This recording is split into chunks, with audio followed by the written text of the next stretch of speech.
আসসালামু আলাইকুম, সবাইকে স্বাগত জানাচ্ছি বিডি ভিউজের বিশেষ বুলেটিনে। আপনাদের সঙ্গে আছি আমি সুরভি দিবা। হরমুজে ফি দিয়ে জাহাজ চলাচলের সুযোগও বন্ধ করল ইরান। যুক্তরাষ্ট্র ইরানের বন্দর ও জাহাজের উপর থেকে অবরোধ প্রত্যাহার না করা পর্যন্ত হরমুজ প্রণালী পুরোপুরি বন্ধ রাখার ঘোষণা দিয়েছে ইরানের ইসলামী বিপ্লবী গার্ড বাহিনী আইআরজিসি। এর আগে জাহাজ চলাচলের জন্য যে বিশেষ পথ বা করিডোর খোলা রাখা হয়েছিল সেটিও এখন থেকে বন্ধ থাকবে। ইরানের রাষ্ট্রীয় সংবাদ মাধ্যমে প্রকাশিত এক বিবৃতিতে বিপ্লবী গার্ড বলেছে, আগে ইরানি কর্তৃপক্ষের সঙ্গে সমন্বয় করে এবং ফি দিয়ে জাহাজ চলাচলের যে সুযোগ ছিল তা বাতিল করা হয়েছে। আইআরজিসির নৌবাহিনী শাখা সতর্ক করে বলেছে, এই নিষেধাজ্ঞা অমান্যকারী যে কোনো জাহাজকে লক্ষ্যবস্তু করা হবে। ইরান স্পষ্টভাবে জানিয়ে দিয়েছে যে যুক্তরাষ্ট্র তাদের বন্দর অবরোধ প্রত্যাহার না করলে তারা কৌশলগতভাবে গুরুত্বপূর্ণ হরমুজ প্রণালী খুলবে না। দেশটির উপপররাষ্ট্রমন্ত্রী সৈয়দ খাতিবজাদে বলেছেন, ওয়াশিংটনের সর্বোচ্চ চাপ ও অবাস্তব দাবি অব্যাহত থাকায় নতুন করে সরাসরি বৈঠকের কোনো তারিখ নির্ধারণ করা হয়নি। অন্যদিকে মার্কিন প্রেসিডেন্ট ডোনাল্ড ট্রাম্প কঠোর অবস্থান পুনর্ব্যক্ত করে জানিয়েছেন, একটি চুক্তি না হওয়া পর্যন্ত ইরানের উপর নৌ অবরোধ বহাল থাকবে এবং যুক্তরাষ্ট্র কোনোভাবেই চাপ বা ব্ল্যাকমেইল মেনে নেবে না। এই অবস্থান দুই দেশের মধ্যে কূটনৈতিক অচল অবস্থা আরও গভীর করছে এবং বৈশ্বিক জ্বালানি সরবরাহের অন্যতম গুরুত্বপূর্ণ রুট হরমুজ প্রণালীকে কেন্দ্র করে অনিশ্চয়তা বাড়াচ্ছে। এদিকে ইসরায়েল লেবাননের দক্ষিণাঞ্চলে হামলা চালিয়েছে, যদিও সেখানে যুদ্ধবিরতি কার্যকর থাকার কথা। ইসরায়েল দাবি করেছে তারা একটি নতুন ইয়েলো লাইন প্রতিষ্ঠা করেছে, যা গাজার মতো একটি সীমারেখা হিসেবে বিবেচিত হচ্ছে। এর ফলে লেবাননের পরিস্থিতি আরও অস্থিতিশীল হয়ে উঠছে। একই সঙ্গে ফ্রান্সের প্রেসিডেন্ট ইমানুয়েল ম্যাক্রো লেবাননে এক ফরাসি শান্তিরক্ষী নিহত হওয়ার ঘটনায় হিজবুল্লাহকে দায়ী করেছেন, যদিও সংগঠনটি এই অভিযোগ অস্বীকার করেছে। সামগ্রিকভাবে ইরান যুক্তরাষ্ট্র উত্তেজনা, ইসরায়েল লেবানন সংঘর্ষ এবং আন্তর্জাতিক পক্ষগুলোর পরস্পর বিরোধী অবস্থান মধ্যপ্রাচ্যকে আরও জটিল ও ঝুঁকিপূর্ণ এক পরিস্থিতির দিকে ঠেলে দিচ্ছে, যেখানে যে কোনো সময় বড় ধরনের সংঘাত ছড়িয়ে পড়ার আশঙ্কা উড়িয়ে দেওয়া যাচ্ছে না। ইরান আলোচনা করছে কিন্তু যুদ্ধের জন্য প্রস্তুত। ইরানের পার্লামেন্ট স্পিকার মোহাম্মদ বাকের গালিবাফ বলেছেন, তেহরান একই সঙ্গে কূটনীতি চালিয়ে যাচ্ছে এবং সম্ভাব্য সামরিক সংঘাতের জন্য পূর্ণ প্রস্তুত রয়েছে। শনিবার রাতে জাতির উদ্দেশ্যে দেয়া এক টেলিভিশন ভাষণে তিনি জোর দিয়ে বলেন, ইরান তার প্রতিপক্ষের উপর কোনো আস্থা রাখে না এবং যে কোনো যুদ্ধ পরিস্থিতির মোকাবেলায় প্রস্তুত। গালিবাফের মতে, যুক্তরাষ্ট্রের প্রতারণার মধ্য দিয়েই তৃতীয় চাপিয়ে দেওয়া যুদ্ধ শুরু হয়, যেমন অতীতেও আলোচনার সময় কমান্ডারদের হত্যাকাণ্ড দিয়ে সংঘাতের সূচনা হয়েছিল। তিনি উল্লেখ করেন, 2025 সালের জুনে সংঘটিত 12 দিনের যুদ্ধ থেকে অর্জিত অভিজ্ঞতা নিয়ে ইরান সাম্প্রতিক সংঘাতে প্রবেশ করে এবং পরিকল্পনা, মান ও বাস্তবায়নের দিক থেকে নিজেদের শ্রেষ্ঠত্ব প্রমাণ করেছে। তিনি দাবি করেন, যুক্তরাষ্ট্র ইসরায়েল যৌথ আগ্রাসনের সময় ইরানি বাহিনী 170 থেকে 180টি ড্রোন ভূপাতিত করেছে এবং উন্নত যুদ্ধবিমান ধ্বংসের ঘটনাও দীর্ঘমেয়াদী পরিকল্পনা ও প্রযুক্তিগত সক্ষমতার ফল।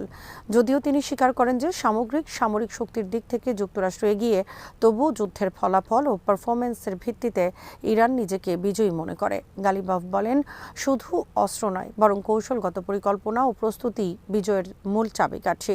তিনি আরও বলেন, ইরান কেবল যুদ্ধক্ষেত্রেই নয়, কূটনৈতিক ক্ষেত্রেও সফল হয়েছে এবং এটিকে তিনি শক্তির কূটনীতি হিসেবে উল্লেখ করেন। বিভিন্ন দেশের মাধ্যমে, বিশেষ করে পাকিস্তানের মাধ্যমে ইরানের কাছে প্রস্তাব পৌঁছায় এবং তা জাতীয় নিরাপত্তা পরিষদে বিশদভাবে পর্যালোচনা করা হয়। তিনি যুক্তরাষ্ট্রের হুমকির জবাবে পাল্টা সতর্কবার্তা দিয়ে বলেন, যে কোনো উত্তেজনা বৃদ্ধি হলে তার পরিণতি যুক্তরাষ্ট্রকেও ভোগ করতে হবে। গালিবাফ জোর দিয়ে বলেন, যুদ্ধবিরতির একটি শর্ত ছিল হিজবুল্লাহকে অন্তর্ভুক্ত করা, কারণ তারা ইরানের পক্ষে লড়াইয়ে অংশ নিয়েছিল। এছাড়া তিনি যুক্তরাষ্ট্রের সাম্প্রতিক নৌ অবরোধের সমালোচনা করে বলেন, হরমুজ প্রণালীর ওপর ইরানের পূর্ণ নিয়ন্ত্রণ রয়েছে এবং ইরানের অনুমতি ছাড়া কেউ সেখানে চলাচল করতে পারবে না। তিনি বলেন, ইরান তার লক্ষ্য অর্জন করেছে কিন্তু প্রতিপক্ষ তা করতে ব্যর্থ হয়েছে। একই সঙ্গে তিনি স্থায়ী শান্তির আশা প্রকাশ করলেও যুক্তরাষ্ট্রের প্রতি গভীর অবিশ্বাস পুনর্ব্যক্ত করেন এবং ভবিষ্যতে সংঘাত, যুদ্ধবিরতি, সংঘাতের চক্র এড়াতে একটি স্থায়ী সমাধানের প্রয়োজনীয়তার উপর গুরুত্ব আরোপ করেন। যুদ্ধ শেষ না হওয়া পর্যন্ত ইরান হরমুজ প্রণালীর উপর নিয়ন্ত্রণ বজায় রাখবে। ইরানের সর্বোচ্চ জাতীয় নিরাপত্তা পরিষদ জানিয়েছে, যুক্তরাষ্ট্র ইসরায়েলের আগ্রাসী যুদ্ধ সম্পূর্ণরূপে শেষ না হওয়া এবং স্থায়ী শান্তি প্রতিষ্ঠিত না হওয়া পর্যন্ত হরমুজ প্রণালীতে কঠোর নজরদারি ও নিয়ন্ত্রণ অব্যাহত থাকবে। শনিবার প্রকাশিত এক বিবৃতিতে পরিষদের সচিবালয় জানায়, যুদ্ধক্ষেত্রে প্রতিপক্ষের ব্যর্থতার পর যুক্তরাষ্ট্র আলোচনার প্রস্তাব দিলে পাকিস্তানের মধ্যস্থতায় ইরান আলোচনায় অংশ নিতে সম্মত হয়। তবে দীর্ঘ আলোচনা সত্ত্বেও যুক্তরাষ্ট্র অতিরিক্ত শর্ত আরোপ করায় আলোচনা ভেঙে যায় এবং ইরান তার মৌলিক অবস্থান থেকে সরে না দাঁড়ানোর সিদ্ধান্ত পুনর্ব্যক্ত করে। বিবৃতিতে বলা হয়, নতুন প্রস্তাব আবারও পাকিস্তানের মাধ্যমে এসেছে, যা বর্তমানে পর্যালোচনাধীন।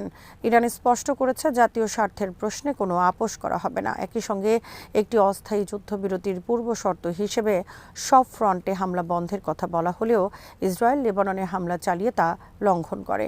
ইরানের জোরালো অবস্থানের ফলে লেবাননে যুদ্ধবিরতি কার্যকর হয় এবং শর্ত সাপেক্ষে হরমুজ প্রণালী কেবল বাণিজ্যিক জাহাজের জন্য সীমিতভাবে খোলার সিদ্ধান্ত হয়। তবে সামরিক জাহাজ বা শত্রু দেশের কোনো জাহাজ চলাচল করতে পারবে না এবং সবকিছুই ইরানের সশস্ত্র বাহিনীর নিয়ন্ত্রণে থাকবে। বিবৃতির শেষাংশে আয়াতুল্লাহ সৈয়দ মোস্তফা খামেনির নির্দেশনা স্মরণ করে বলা হয়, জাতীয় ঐক্য, জনসম্পৃক্ততা এবং সর্বোচ্চ সতর্কতাই বর্তমান পরিস্থিতিতে সাফল্যের মূল চাবিকাঠি। রণক্ষেত্রই চূড়ান্ত নির্ধারক, হিজবুল্লাহ সর্বোচ্চ সতর্কতায়। লেবাননের শক্তিশালী সশস্ত্র গোষ্ঠী হিজবুল্লাহর মহাসচিব শেখ নাঈম কাসেম বলেছেন, যুদ্ধক্ষেত্রই শেষ পর্যন্ত বাস্তবতার নির্ধারক হিসেবে প্রমাণিত হয়েছে এবং রাজনৈতিক সাফল্য নির্ভর করে সামরিক অর্জনকে কতটা দক্ষতার সঙ্গে কাজে লাগানো যায় তার উপর। শনিবার প্রকাশিত এক বিবৃতিতে তিনি বলেন, ইসরায়েলকে লেবাননের অধিকার ও সার্বভৌমত্ব মেনে নিতে বাধ্য করতে হলে যুদ্ধক্ষেত্রের ফলাফলকে জাতীয় শক্তিতে রূপান্তর করতে হবে, যা জাতীয় ঐক্য ও সহযোগিতার কাঠামোর মধ্যেই সম্ভব। তিনি সতর্ক করে দেন, অভ্যন্তরীণ বিভাজন ও বিদেশি হস্তক্ষেপ ঠেকাতে ঐক্য অপরিহার্য। তিনি আরও বলেন, দক্ষিণ লেবাননের ফ্রন্টলাইনে প্রতিরোধ যোদ্ধাদের ত্যাগ ও লড়াই না থাকলে কোনো সাময়িক যুদ্ধবিরতি সম্ভব হতো না। প্রতিকূল সামরিক ভারসাম্যের মধ্যেও তাদের লড়াইকে তিনি ঐতিহাসিক ও অসাধারণ বলে উল্লেখ করেন। তার মতে, প্রতিরোধ যোদ্ধাদের বিশ্বাস, ইচ্ছাশক্তি ও সক্ষমতা শত্রুপক্ষের চেয়েও শক্তিশালী এবং লেবাননে এমন মানুষ রয়েছে যারা স্বাধীনতা ও মুক্তির জন্য সর্বোচ্চ ত্যাগ স্বীকারে প্রস্তুত। তিনি বলেন, দেশের বিভিন্ন অঞ্চলের মানুষের সমর্থন এই লড়াইকে টিকিয়ে রাখতে গুরুত্বপূর্ণ ভূমিকা রেখেছে। একই সঙ্গে তিনি ইরানের রাজনৈতিক ও উপাদানগত সহায়তার প্রশংসা করেন এবং যুদ্ধবিরতি প্রক্রিয়ায় পাকিস্তান সহ অন্যান্য দেশের ভূমিকার কথাও উল্লেখ করেন। তবে যুক্তরাষ্ট্রের স্টেট ডিপার্টমেন্টের সাম্প্রতিক বিবৃতিকে তিনি অপমানজনক বলে আখ্যা দেন। তার অভিযোগ, ওই বিবৃতিতে লেবাননের সরকারের নামে যে ভাষা ব্যবহার করা হয়েছে তা বিভ্রান্তিকর এবং প্রকৃতপক্ষে সরকারিভাবে অনুমোদিত নয়। তিনি আরও বলেন, যুদ্ধবিরতি মানে অবশ্যই সব ধরনের আগ্রাসন সম্পূর্ণভাবে বন্ধ হওয়া।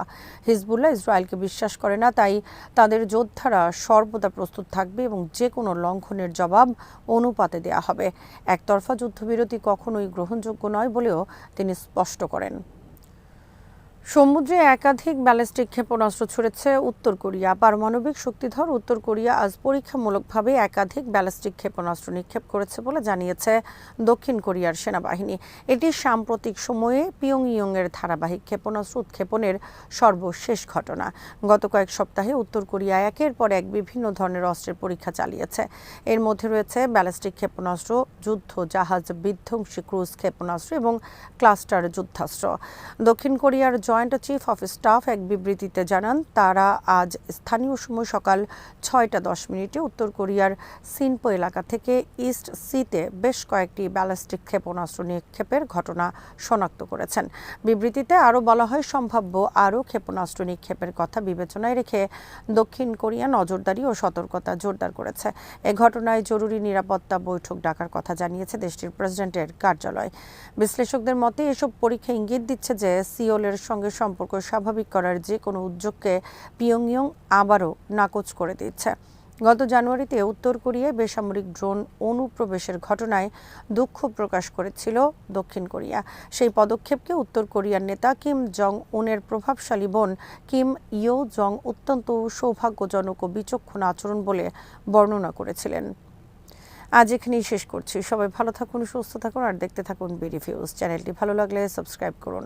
সংযুক্ত থাকুন আমাদের ফেসবুক পেজে। আল্লাহ হাফেজ।